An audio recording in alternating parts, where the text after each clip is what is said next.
December has been a very expensive month for me, and I've got a lot of great stuff to add to the collection. From here on out, this channel is going to be a collection for my movies, books, and now, because of a friend, vinyl as well. So we'll start with the vinyl because I'm really excited about this. It's really, really cool. I'm not a huge music person, but if there's a vinyl for a movie I really like, or if it's just a cool cover and it's inexpensive, I'll check it out. And this is the first one that caught my eye yesterday. The Lord of the Rings 1970, was it 9? It's the 70s Lord of the Rings, the really bad one by Ralph Bakshi. But I love this poster. This poster was my first experience with it. My uncle gave me a framed poster when I was a kid for this. And I always thought very highly of it until I saw the movie. But I still love the artwork. I have a kind of a love-hate relationship with Ralph Bakshi.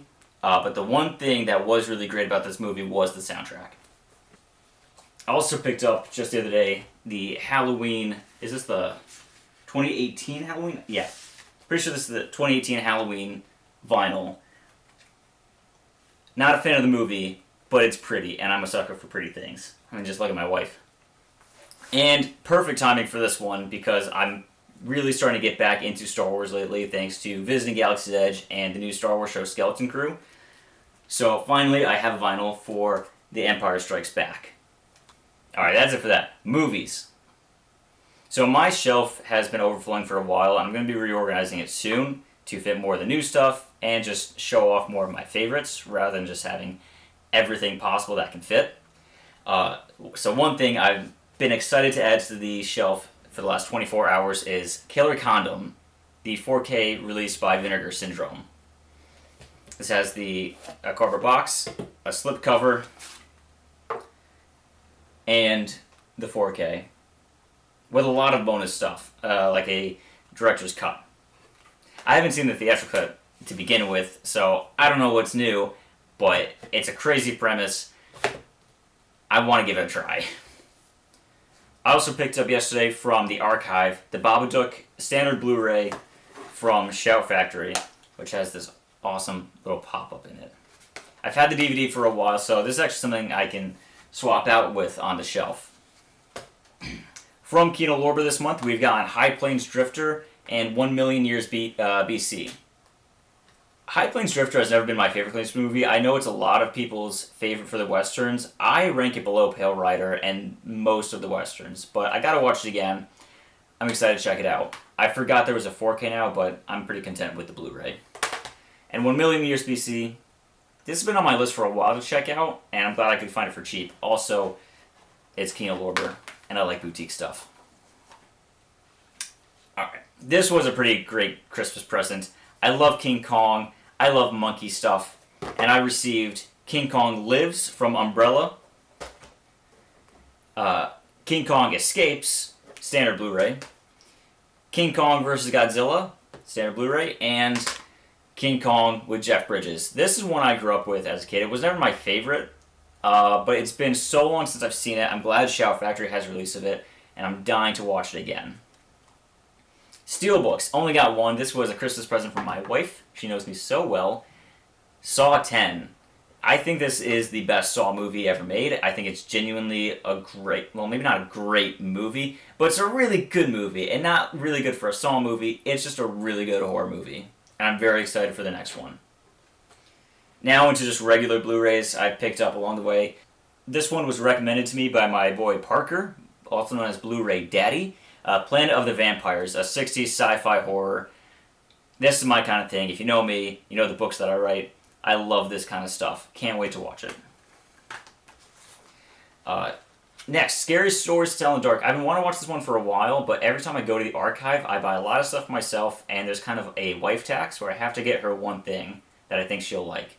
So, this was hers. I can't really claim this from my part of the collection, but we're married, so it's all one big collection, even if she wants separate shelves. That was her form of prenups. Also, a Christmas gift to Watchers. We missed this one, unfortunately, this year. I heard the reviews were pretty mixed, but it seems interesting enough concept. I'm willing to give it a try. Also, it's the 4K. The only thing about this is there's no Blu-ray disc, which isn't really a turn-off. It was a gift, I'm not complaining, but it's just weird. Most 4Ks also come with a Blu-ray, or at least a DVD. Another gift I got from my friend Jason Frerking, No Hard Feelings, starring Jennifer Lawrence. Comedy is I don't want to say comedy is dead, but the comedy genre, especially this type of comedy, has really fallen off. Not a lot of movies get made like this every year, so it's something fresh, something new. I want to try it.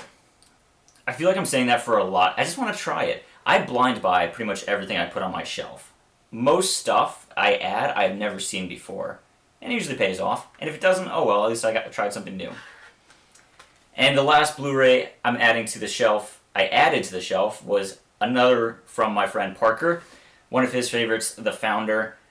It was his Christmas gift to me. Did get around to actually watching it, and I had a really good time with it. I like John Lee Hancock. I think he's a very talented director. I think he's an even better writer. He works a lot with Clint Eastwood, and his time with Clint Eastwood definitely shows in this movie. Alright, book stuff.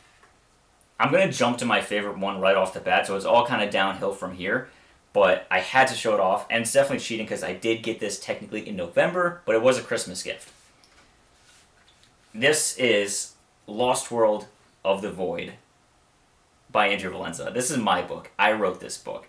My sister-in-law custom bound this for me with original artwork, which she also did original artwork for the hardcover version of this book. But custom binding, I don't want to open it too much because it's so precious. Like, I don't want to risk damaging it in any way. Even custom interiors, and it's the full book. It's a great book, by the way. I highly recommend checking it out. It's on Amazon, or you can buy it at my website, www.valenzapublishing.com, in the shop. They're signed. Anyway, you can't get this version, though. Only I have this version. Alright, other than that, this one is probably obvious because it's facing outward. Song of Ice and Fire series. My brother has been trying to get me to read this since the show came out, or whenever it was he read it. I've always wanted to. I didn't want to get the set, though, until recently, because I wanted to wait till Winter and the other books so I could have one solid collection.